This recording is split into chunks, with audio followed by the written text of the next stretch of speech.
I'm Dan Gonzalez. I work for Standard Aero at Port San Antonio. We have three primary messages for our legislators this morning.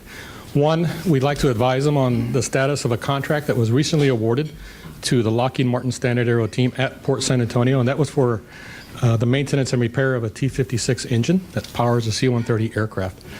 That contract was awarded in December. That's great news because that was a long, 3-year-long competition, and secures about 500 or so jobs between the two companies at Port San Antonio. That's the good news. Going forward, we're advised our legislators that that contract was awarded for a 2 to 4 year period. The Air Force has about a few months to decide what they're going to do beyond that 2 to 4 year period.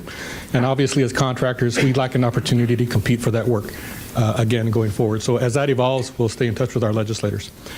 Two, we're looking for opportunities to develop public-private partnerships with the DoD. That's important because the amount of dollars available for the sustainment of aircraft and engines is dwindling due to things like sequestration and the Budget Control Act of 2011.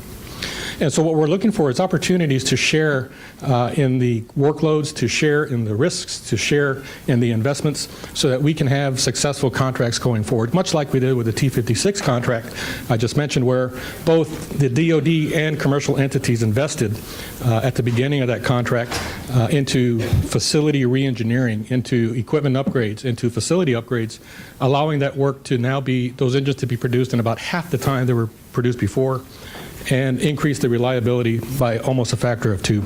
So we're looking for that next public-private partnership opportunity. And then the third bullet we'll be discussing with our legislators this year is we're looking for their support in public-private solutions to managing and constructing and supporting industrial infrastructure across the DoD. Again, the DoD has a tremendous amount of industrial infrastructure that they're having difficulty supporting because of the reduced amount of budget that they have. However, areas like Port San Antonio also have an industrial infrastructure that they're looking to support. We have the facilities, we have the infrastructure, we have the workforce.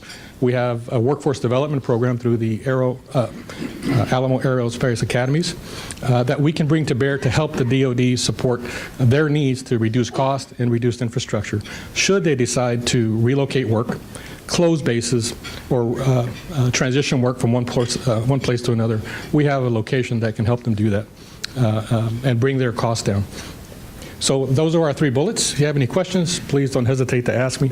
Be happy to answer.